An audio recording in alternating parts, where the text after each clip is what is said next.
Alors ça c'était grand 1, on a parlé un petit peu des vitesses de réaction, on va maintenant faire grand 2. Facteurs qui influencent les vitesses de réaction. Grand 2,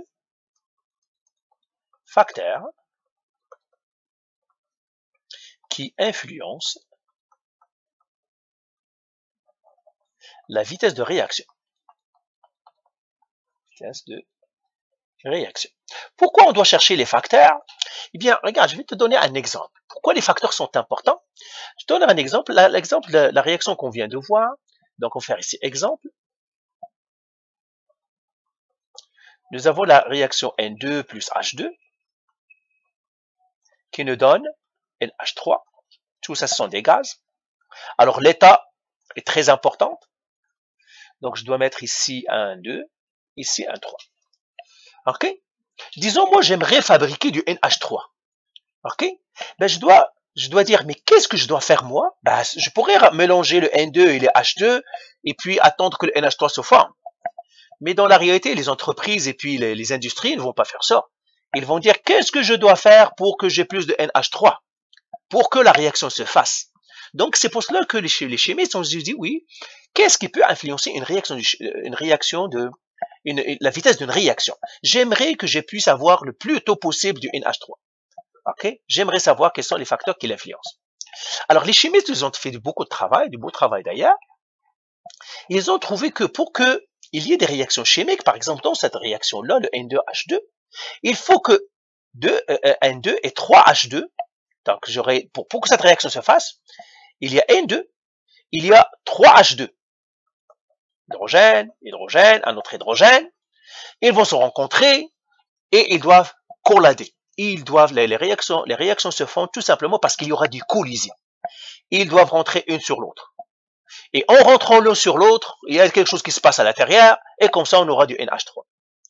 Alors, les chimistes, ils ont dit, pour que les réactions se fassent, eh bien, par exemple, j'ai N2 et j'ai 3H2, ils doivent se rencontrer, mais quand on les regarde, le N2, il est lié comme ça. Le H2, il est lui aussi lié comme ça. Le HH, le HH, et puis le HH comme ça. Il faut que ces liaisons-là soient cassées. Et même s'ils sont cassés, il faut que les atomes, quand ils vont par exemple, ces liaisons sont assez cassées, donc j'aurai ce N qui va partir avec 3H. Ce N-là, par exemple, il va partir avec 3H. OK?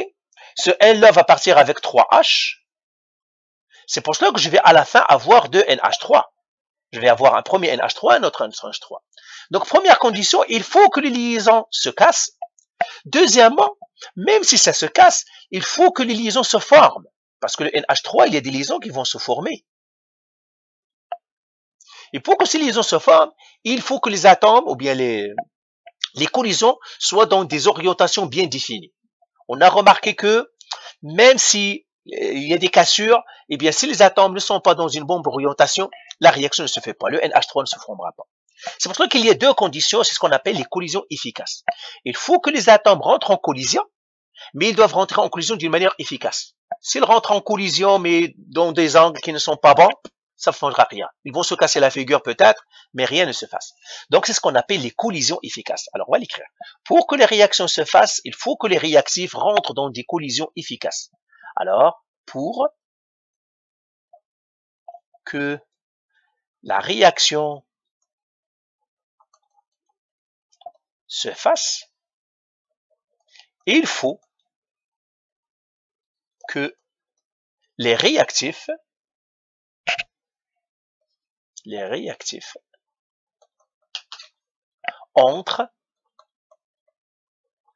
une collision efficace. Dans une collision efficace. Alors, c'est quoi une collision efficace? Alors, les collisions efficaces, on va les définir. C'est correct?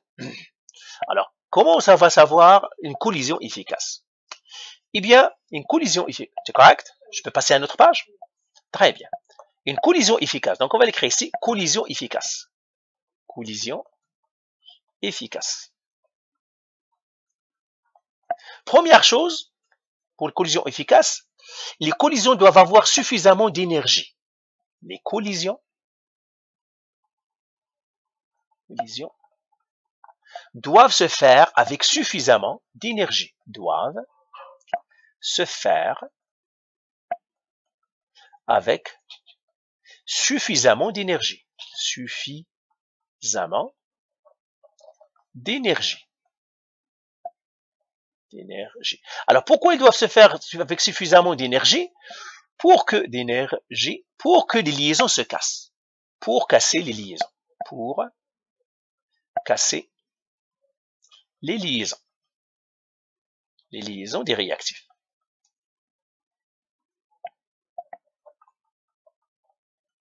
Donc ça, c'est la première condition.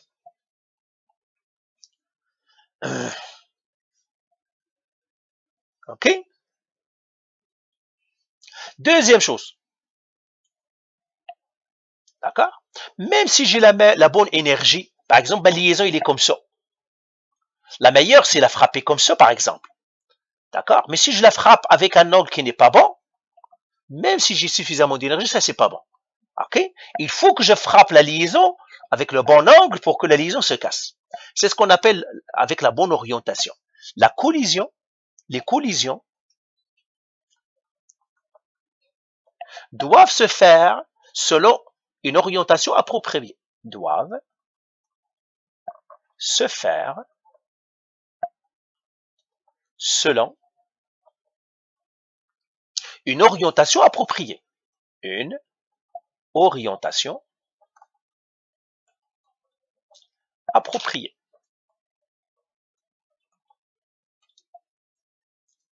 Orientation appropriée. C'est pour cela que parfois, pour casser quelque chose, si tu le maintiens au bon angle, c'est facile. Mais si tu n'as pas le bon angle, tu dois faire plus d'énergie. Hein. Par exemple, si je casse un crayon, si je le tiens bien dans la bonne orientation, je peux le casser facilement. Mais si je le tiens pas bien, eh ben, ça me demanderait plus d'énergie. Donc, ce sont les deux conditions d'une collision efficace. Premièrement, il faut que j'ai suffisamment d'énergie et que j'ai la bonne orientation pour que je casse c'est-à-dire les liaisons et pour que ça rentre. Alors, si les particules se déplacent lentement, ben, ils n'auront pas assez d'énergie. Et puis les liaisons. Et puis si les particules ont assez d'énergie, etc. Alors, on va parler maintenant de l'énergie d'activation. OK? C'est quand on a dit, il doit avoir suffisamment d'énergie, mais combien d'énergie? Hein? C'est ça c'est ça l'idée. On dit, mais c'est combien d'énergie on a besoin? Alors là, on va parler de l'énergie d'activation. Donc, on va partir ici, écrire ici, énergie d'activation d'une réaction. Énergie d'activation d'une réaction.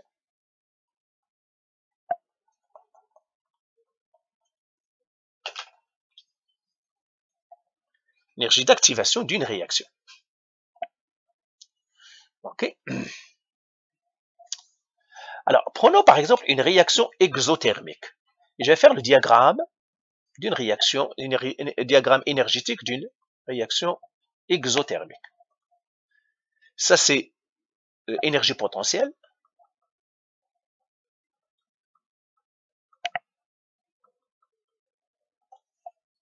Et ça, c'est la progression. Tu te rappelles de ça?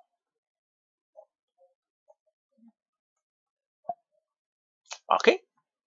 Alors, c'est une réaction exothermique, ça veut dire qui a plus d'énergie, les produits ou les réactifs dans une réaction exothermique?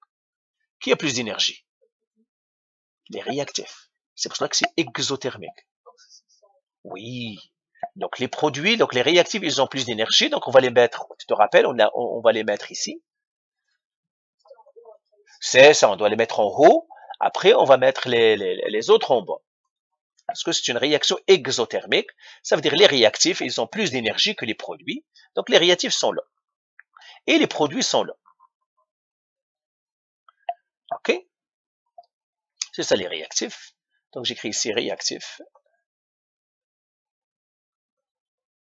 Produits. Et nous avons dit, tu te rappelles, nous avons dit, ça c'est le delta H. Le delta H. Ça c'est l'énergie, l'enthalpie de la réaction qui sera négative. Pourquoi? Parce que ça va nous donner de l'énergie. Ça c'est le delta H. Je vais le mettre ici comme... je vais le mettre comme ça.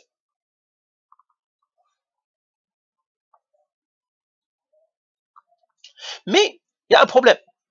Ah, je vais éloigner un petit peu les produits ici, je vais les éloigner un peu. Je vais voir pourquoi. Seulement pour que la réaction se fasse, ben, il faut initier la réaction. Je te donne un exemple. Je prends du papier. Pour brûler le papier, j'ai besoin de quoi? Non, tu n'as pas besoin de feu. C'est ça, tout le monde a besoin de feu. Mais non. Parce que si j'ai du papier, par exemple, prenons le papier. Je prends le papier. Si j'écris la réaction, ça serait papier. Ou bien je vais prendre un autre. Par exemple, je brûle du gaz, c'est H4. Qu'est-ce que j'ai besoin? J'ai besoin que de l'oxygène qui va me donner le CO2, plus le H2O. C'est ça ce que j'ai besoin. En fait, pour brûler le CH4 ou brûler du papier, c'est plus O2 qui me donne CO2 plus H2O. Où est-ce que tu vois ici le feu? Il n'y en a pas. J'ai besoin que de l'oxygène. Mais du papier devant toi, il y a l'oxygène dans l'air. Pourquoi il ne brûle pas? Parce qu'il faut lui donner de l'énergie d'activation. Il faut amorcer la réaction.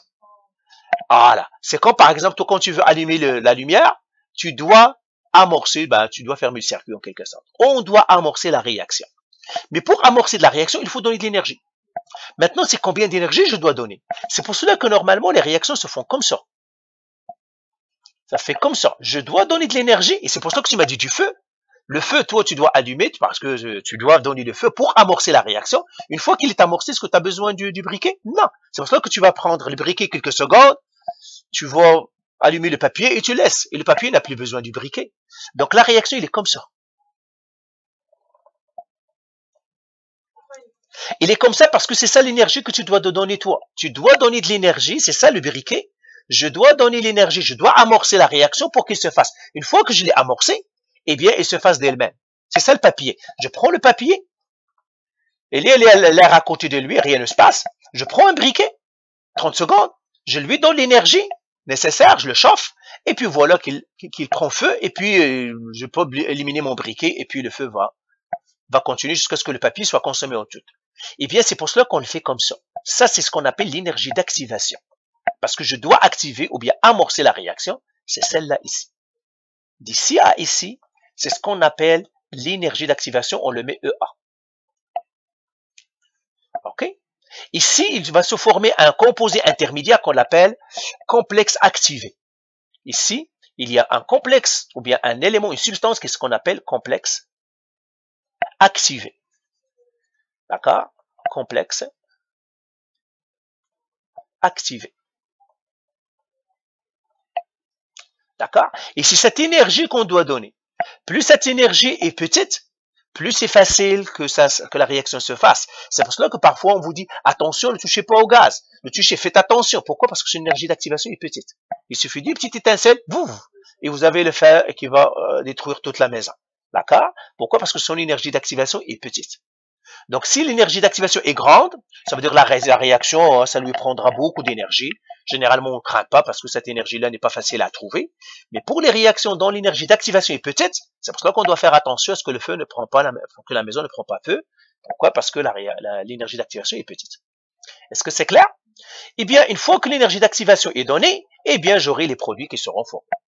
Eh bien, c'est cette énergie-là qu'on dit, quand j'ai dit ici, suffisamment d'énergie, doivent avoir suffisamment d'énergie pour casser les liaisons, ils doivent avoir l'énergie d'activation. Ça, c'est pour la réaction, celle-là, on a dit exothermique. Maintenant, on va faire une pour l'endothermique. Je vais effacer ici. On va faire une pour l'endothermique.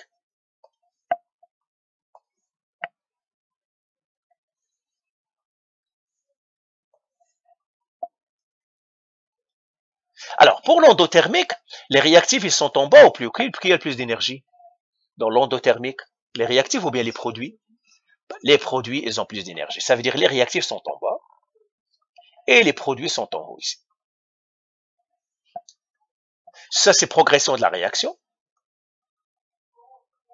Progression de la réaction. Ici, c'est énergie potentielle, ou bien le delta H, énergie potentielle. Alors, d'ici à ici, Correct? Alors, d'ici à ici, c'est l'énergie, le delta H dont on a parlé. Quand on a parlé de... ça, c'est le delta H, comme ça. Mais, encore une fois, ça, c'est les réactifs. Et ça, c'est les produits. Est-ce que la réaction va se faire d'elle-même, spontanément? Généralement, non. Il faut l'amorcer. Eh bien, qu'est-ce que ça va faire? Ça va faire encore la même chose. On doit donner de l'énergie. Ah, pardon. Comme ça. En donnant de l'énergie comme ça, eh bien, ça va tomber ici. Et qu'est-ce qu'on va former ici encore? Il y aura un composé complexe, un complexe activé qui va être formé. Et où est-ce qu'il y a l'énergie d'activation? Eh bien, l'énergie d'activation, c'est celle-là. Toujours, l'énergie d'activation se mesure des réactifs vers le complexe activé. Voilà l'énergie d'activation.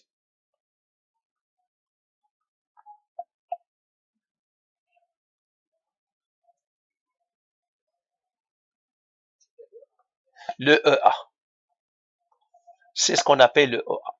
C'est l'énergie d'activation. Si je ne donne pas cette énergie-là, est-ce que la réaction va se faire? Non. C'est le minimum, je dois avoir cette réaction d'activation. Je pourrais te donner un exemple. Disons que tu connais quelqu'un qui veut acheter une voiture à 10 000 pièces. OK. Toi, tu connais. Je te donne un exemple pour savoir cette énergie d'activation, c'est quoi. Je vais prendre un exemple. Je vais le prendre ici. Je vais effacer tout ça. Alors, pour une image, c'est-à-dire une idée imagée de l'énergie d'activation avec une image, une comparaison, une analogie, énergie d'activation. Analogie. Disons, toi, tu connais quelqu'un qui veut acheter une voiture. Tu connais la voiture qu'il veut, mais il est prêt à payer 10 000 $. OK? Prêt pour. Donc, achat. Toi, tu connais quelqu'un d'autre qui a cette voiture. Il est prêt à la vendre à 6 000 $. Vendre. Toi, tu sais, tu étais là. Seulement, tu n'as pas les 6 000. Tu n'as pas les 6 000, tu as 2 000, tu n'as pas les 6 000. Et puis, mais tu dis, ah ben, il y a 4 000 à gagner là-dedans. Ben, lui, il veut vendre la voiture à 6 000. Lui, il veut l'acheter à 4 000, à 10 000. Ben, toi, tu pourrais acheter la voiture et puis la vendre. T'as compris? Ben, je peux choisir, je peux partir à cette personne-là. Disons, ça, c'est, je sais pas, Younes. Ici, c'est Kaltoum. Tu sais que Kaltoum veut vendre sa voiture à 6 000, Younes veut l'acheter à 10 000. Mais Kaltoum et Younes ne se connaissent pas. Mais toi, tu sais ça et tu sais ça. Ben, tu dis, ben, si j'ai 6 000, qu'est-ce que je vais faire? Je vais partir à Kaltoum, je lui dis, bah, bon, moi, ta voiture, et je vais vendre la voiture à Younes, comme ça, je vais 40 $. Il veut vendre sa voiture à 6 000 $. Pardon? Ben, bien sûr, tu dois l'acheter, tu dois lui donner les 6 000 pour acheter la voiture d'elle. Ben, tu vas vendre la voiture à Younes. Ben, tu vas partir à Younes, tu lui dis la voiture que tu veux, la voilà, je te la donne, donne-moi les 10 000. D'accord? Combien tu vas gagner dans la transaction? Tu vas gagner 4 000. Seulement, toi, tu n'as pas les 6 000. Donc, mais si c'est ça, les 6 000, c'est l'énergie d'activation. Si toi, là, tu as les 6 000, tu peux faire la transaction. Mais si tu n'as pas les 6 000, est-ce que tu peux faire la transaction? Non. Donc, pour que tu fasses, toi, la transaction, ou puis tu gagnes les 4 000, il te faut un 6 000. C'est ça l'énergie d'activation. C'est ce qu'il te faut, toi, pour que la réaction se fasse. Tu dis, ah, si j'ai les 6 000, eh ben, j'ai un 4 000 que je gagnerai facilement. Je connais Younes, il veut acheter la voiture, il est prêt à donner 10 000.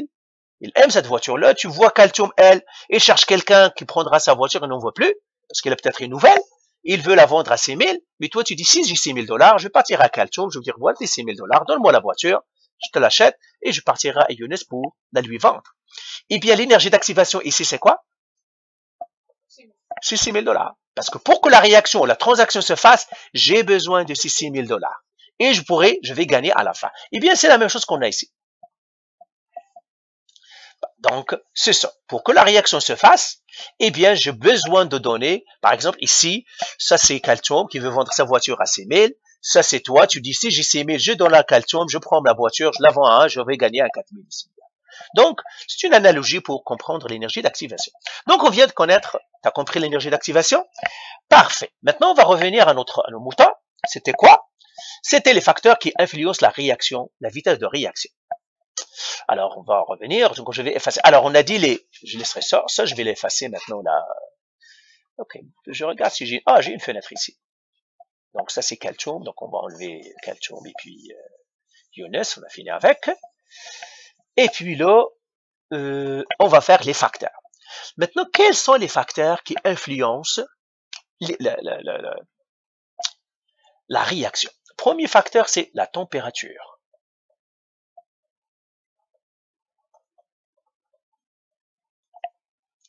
Alors, la température est un facteur important parce qu'on a dit toujours, pour que la réaction se fasse, on doit respecter quoi? Les collisions efficaces. Les collisions efficaces, qu'est-ce qu'on a besoin? Ils doivent se faire avec suffisamment d'énergie, les réactifs, et puis avec le bon angle, la bonne orientation. Eh bien, la température. La température, elle, quand on augmente, c'est quoi la température en premier? C'est quoi la température? On l'a définie. C'est quoi la température? Donne-moi une définition. Tu es à 1/12e maintenant. Ne me dis pas la chaleur. C'est quoi la température? C'est l'énergie moyenne des particules. OK? L'énergie cinétique. Ben oui, c'est l'énergie cinétique moyenne des particules. Donc, si je donne de la chaleur, qu'est-ce que j'augmente? L'énergie cinétique, le mouvement des particules. Voilà. Donc, si on augmente la vitesse des particules, eh bien, on va augmenter la chance que les particules rentrent en collision. D'accord? Donc, la température, une augmentation de la température, une augmentation de la température, augmente l'agitation thermique, augmente l'agitation thermique des particules, l'agitation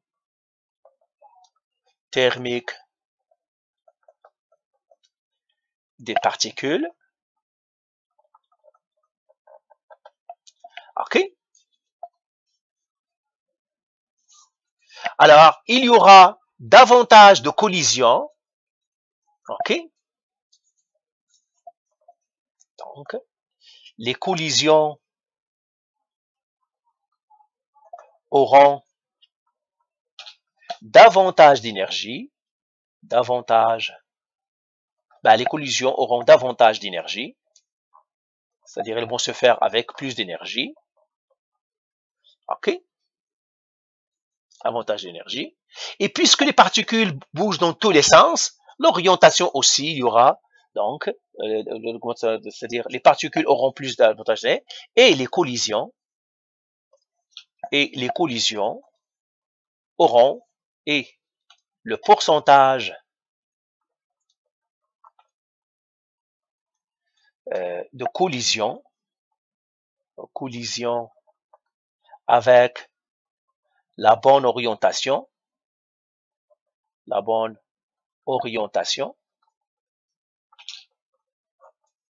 augmentera aussi, va augmenter.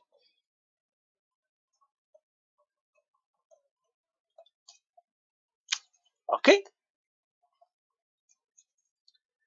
Alors, le nombre de collisions efficaces va augmenter.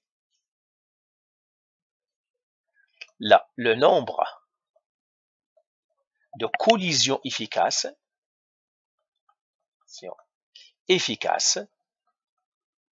va augmenter.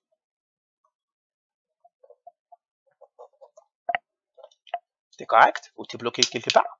T'es correct. C'est pour cela que tout à l'heure, quand je t'ai dit je vais brûler le papier, qu'est-ce que tu m'as dit? Le briquet. Le feu, qu'est-ce qu'il fait? Le feu, qu'est-ce qu'il a fait au papier? Il a augmenté sa température. C'est pour cela, oui, il a augmenté sa température. OK? Alors, la température est le seul facteur qui agit sur les deux facteurs de la vitesse. La température est la température est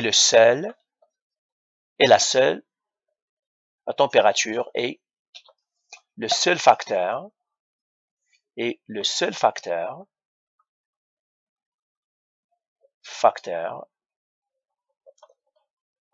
qui agit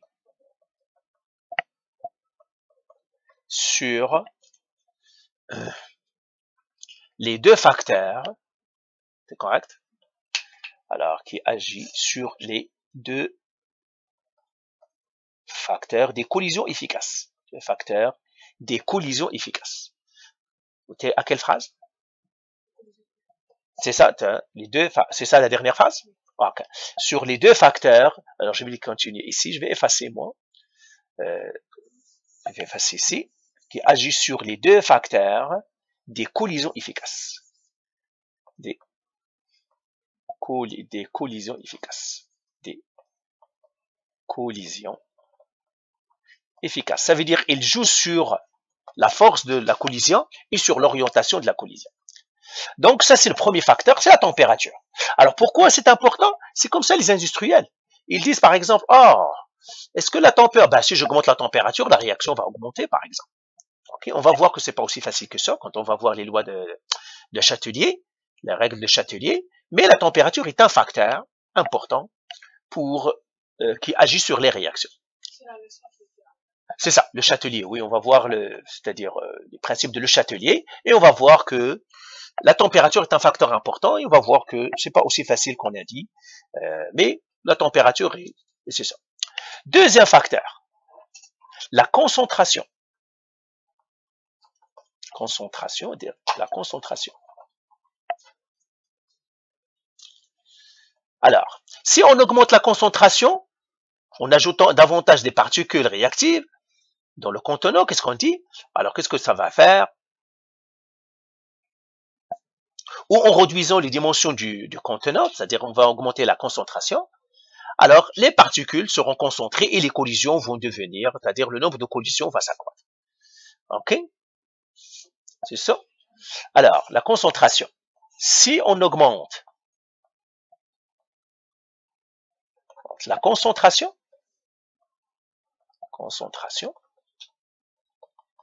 en ajoutant des particules,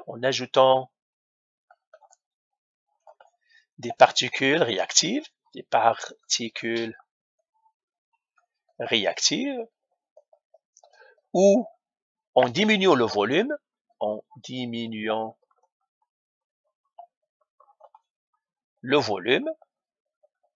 le nombre de collisions va augmenter, mais le nombre de collisions efficaces, ben, le nombre de collisions, c'est ça. C'est ça. Le nombre de collisions va augmenter, mais pas le nombre de collisions, le pourcentage, sans modifier le pourcentage des collisions efficaces. Les collisions efficaces.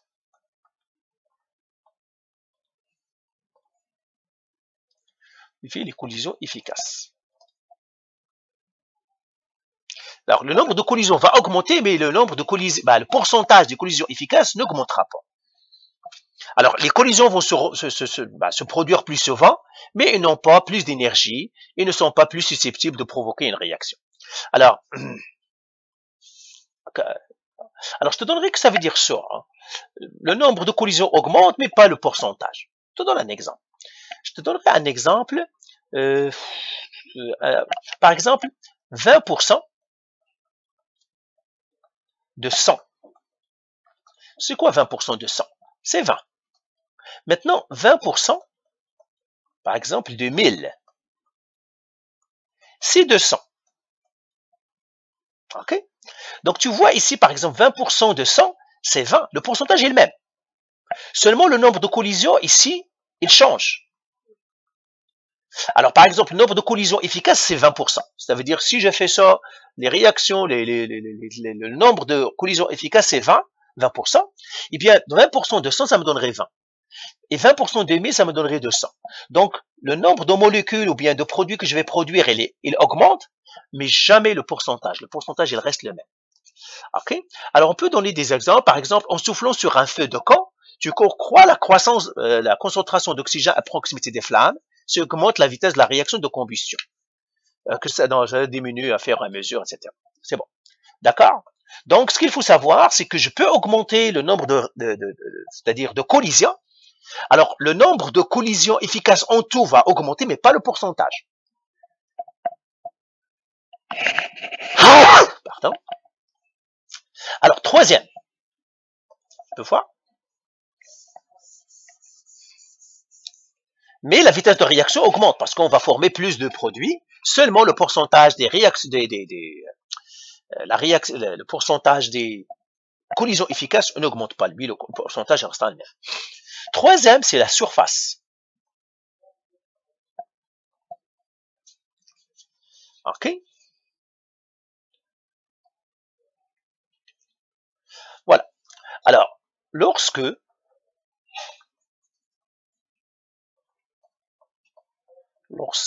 solide réagit avec un liquide,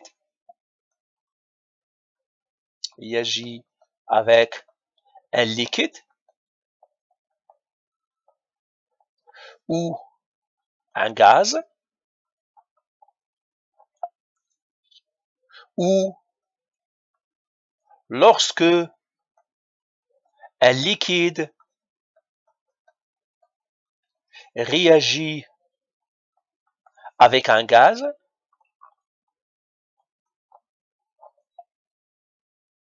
la réaction survient à l'endroit où les deux substances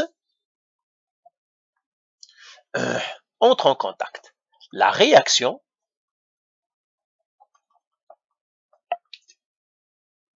survient. Alors, la réaction survient à l'endroit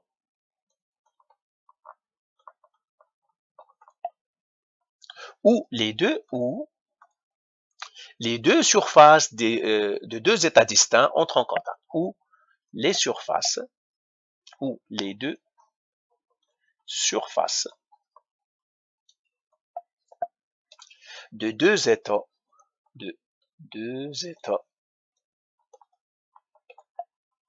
distincts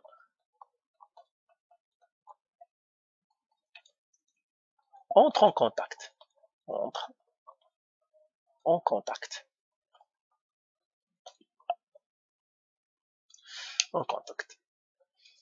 C'est tout. OK? Alors, on va expliquer un petit peu ça avec une image, ça serait plus facile. D'accord? Par exemple, j'ai ici un cube de sucre, ou bien de sel.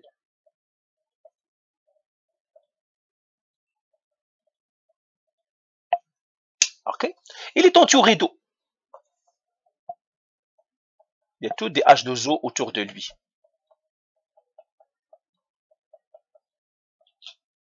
Par exemple, c'est un morceau, c'est un cube de sel. Eh bien, le H2O, il va réagir avec quoi?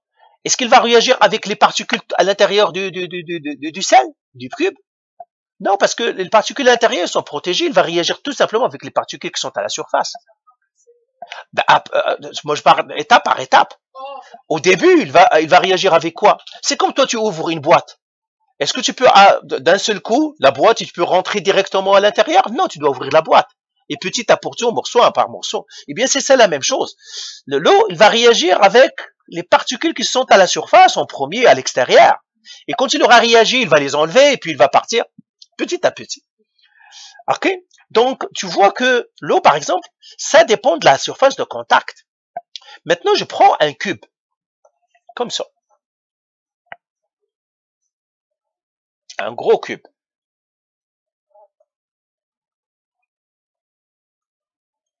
Et je prends ce cube et je le casse en petits morceaux.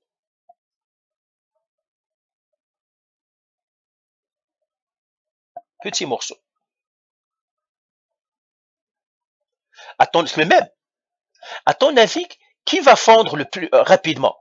Le cube avec le gros ou bien les petits? Les petits vont fondre rapidement. Pourquoi ils vont fondre rapidement? Non, pas la masse. Parce que la surface, l'eau, il va attaquer les surfaces parce qu'il a plus de surface de contact avec l'eau. C'est la surface de contact. Parce que l'eau, il aura il va accéder plus rapidement aux surfaces. Donc plus le solide est broyé, plus l'eau il va atteindre rapidement les particules, et puis plus la réaction va être. Donc plus la surface de contact est grande, plus la réaction est rapide. Ok, c'est ça donc si on casse le cube, plus le cube est cassé, plus la réaction est rapide. Donc on va l'écrire ici, plus la surface de contact est grande, plus la réaction est rapide. Alors plus la surface de contact est grande, plus la réaction est rapide. La réaction est rapide. Et ça, c'est quelque chose que l'être humain a compris rapidement.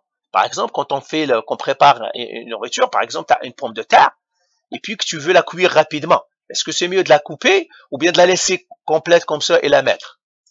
La couper. Ben, les humains, ils ont compris, hein, si tu veux faire quelque chose de rapide, coupe-le. Ok, si tu as par exemple 5 minutes, tu veux cuire tes choses, il faut les couper. Plus tu les coupes, plus la cuisson va rentrer rapidement. Plus tu les laisses compactes, plus ça te demandera de temps. Ok, c'est la même chose. Donc c'est la même chose l'idée. Donc plus la surface, c'est pour cela que c'est mieux écraser. Donc pour mieux écraser ou concasser la matière, il vaut mieux utiliser une sorte de mélange mécanique. Donc c'est un mélange mécanique en fond. Alors la surface peut être accrue en l'écrasant ou en le concassant. Ok, c'est ça. Donc ça on l'a pas. Alors, quatrième étape, c'est ça, c'est correct. Quatrième facteur. C'est ce qu'on appelle nature des réactifs. Nature des réactifs.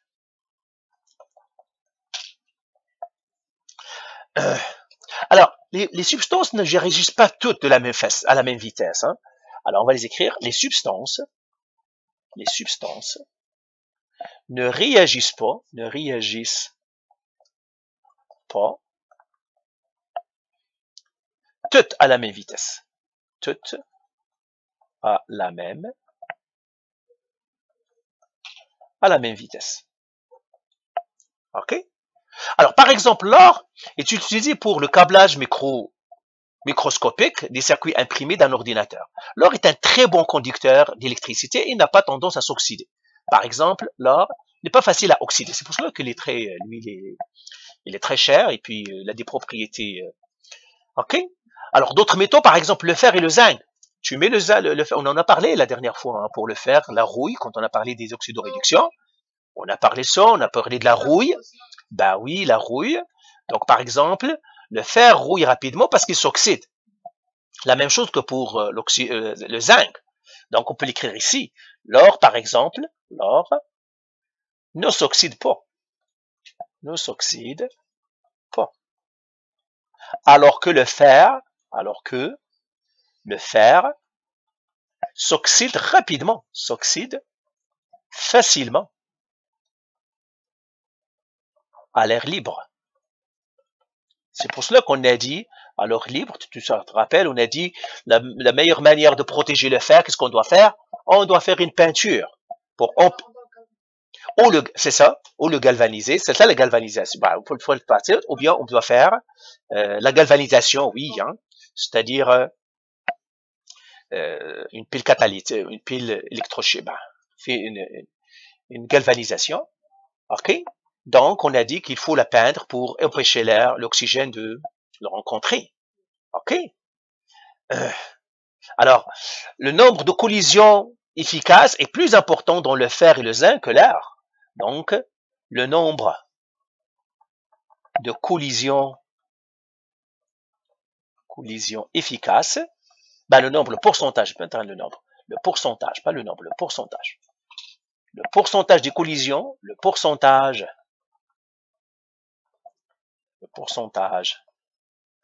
des collisions efficaces, dans l'or sont plus importants et plus importants. Le pourcentage des collisions efficaces est plus important le pourcentage des collisions efficaces dans l'or est plus petit. Hein. Pas plus important. Hein.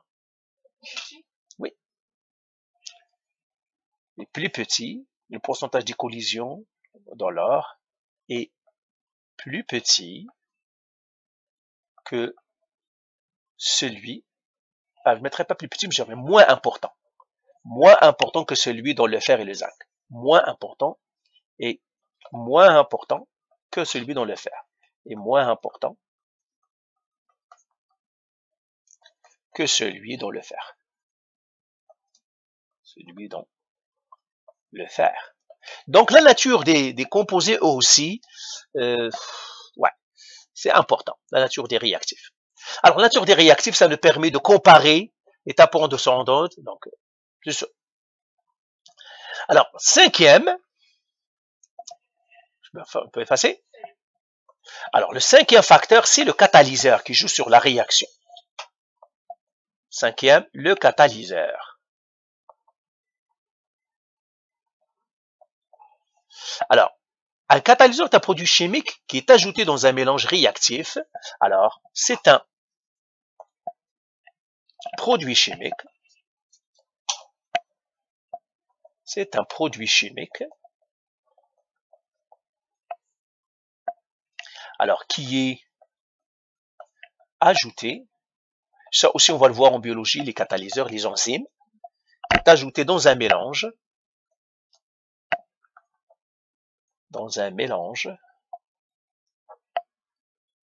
Réactif pour accroître la vitesse de la réaction. La vitesse de la réaction. Alors, une chose importante, le catalyseur, lui, il n'est jamais consommé. Il est toujours régénéré. OK? Le catalyseur n'est jamais consommé. N'est jamais consommé. Il est toujours régénéré. Il est toujours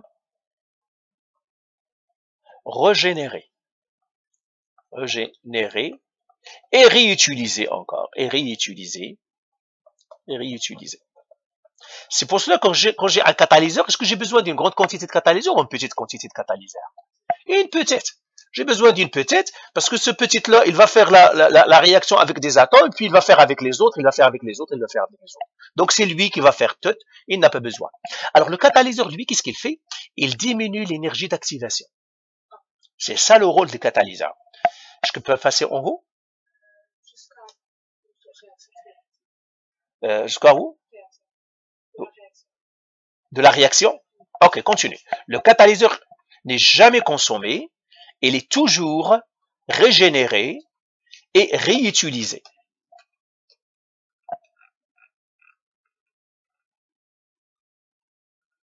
Ok?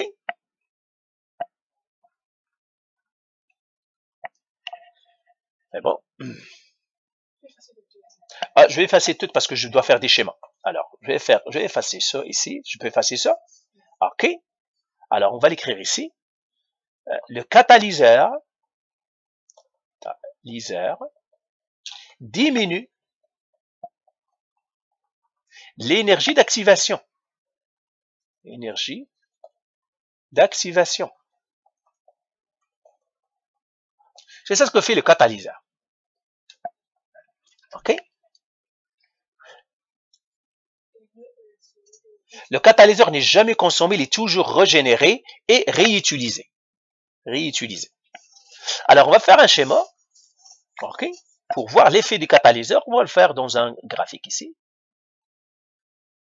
Alors, une réaction exothermique, encore une fois, dans une réaction exothermique, les réactifs, ils ont moins d'énergie que les produits. Plus d'énergie que les produits, donc on va le mettre en haut. Et puis, j'aurai les produits, ils sont là. Alors, te rappelles, ici, on a dit ça, c'est les réactifs. Ça, c'est les produits.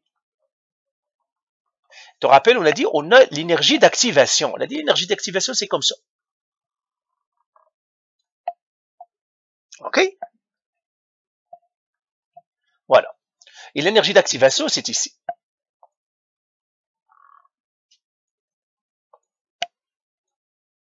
Le E1. Ça, c'est le complexe activé. Maintenant, l'énergie d'activation, le catalyseur, lui, qu'est-ce qu'il va faire? Il va faire l'autre couleur que je vais mettre ici en bleu. Il va faire l'énergie d'activation, il va le mettre comme ça. Bon, je vais faire comme ça. Et l'énergie d'activation maintenant, c'est d'ici à ici. Il a diminué l'énergie d'activation. C'est ça le catalyseur. Catalyseur. Sans catalyseur. Oui. Sans catalyseur. Donc, tu veux le faire quoi? En pointillé? Oui, fais-le en pointillé. Le catalyseur, tu le fais faire en point noir, plein, et l'autre, tu le fais en pointillé. Ça, c'est sans catalyseur, ça, c'est le catalyseur. Alors, qu'est-ce que ça veut dire le catalyseur? Pourquoi il diminue?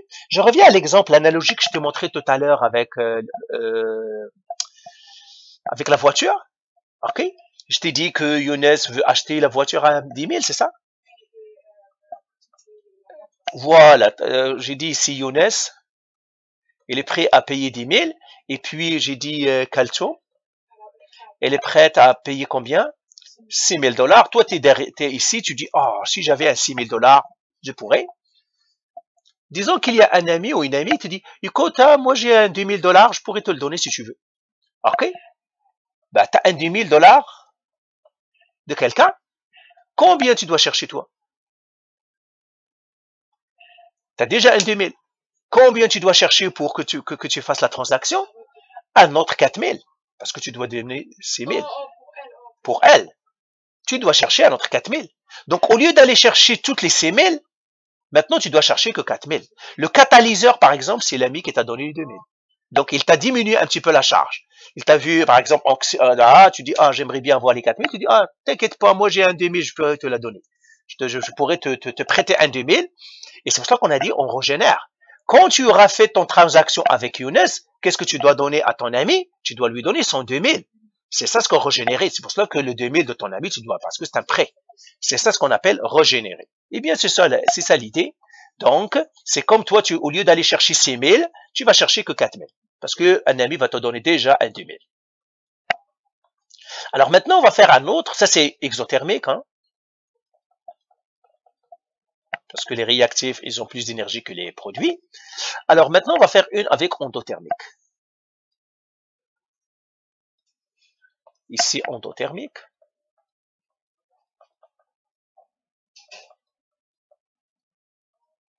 Alors, endothermique, les produits, ils ont plus d'énergie, donc on va les mettre ici.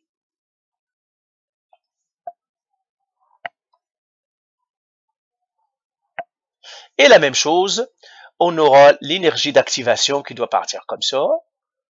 Ici, c'est le complexe activé. Et puis, si je mets un catalyseur, eh bien, ça va faire tout simplement comme ça. Alors, l'énergie d'activation que je dois donner, c'est d'ici à ici, si je n'ai pas de catalyseur. Mais si j'ai un catalyseur, je dois donner que l'énergie d'ici à ici. Je vais donner moins d'énergie avec un catalyseur. Donc, un catalyseur, qu'est-ce qu'il fait? Il diminue l'énergie d'activation. C'est tout. Donc, ça, c'est avec catalyseur. Le bleu, avec catalyseur. Et puis l'autre, sans catalyseur. Sans catalyseur. C'est bon? Donc voilà, ça ce sont les facteurs. Alors bien sûr, comme je t'ai dit, on va voir en biologie que il y a des enzymes. La nourriture que nous mangeons, par exemple, ça sert à quoi? Eh bien, tout simplement, ce sont des enzymes qui, par exemple, la nourriture que nous mangeons, c'est pas facile qu'elle fasse la réaction chimique rapidement d'elle-même. Il y a les enzymes qui vont découper la nourriture pour que ça soit les réactions chimiques. Donc tout ça, on va le voir dans le. Alors bien sûr, il y a des catalyseurs. Par exemple le platine et tout, tu vas faire des exercices pour faire des recherches sur ça. Donc voilà pour les facteurs qui affectent une réaction, les réactions chimiques. Il y en a 5. La température, la concentration, la surface, c'est ça, la nature du réactif et puis le catalyseur. Donc voilà, c'est ça, on va arrêter ici et je crois qu'on a terminé la leçon. Donc là, il faut faire tout simplement les exercices et c'est tout. Voilà, je vais arrêter ici.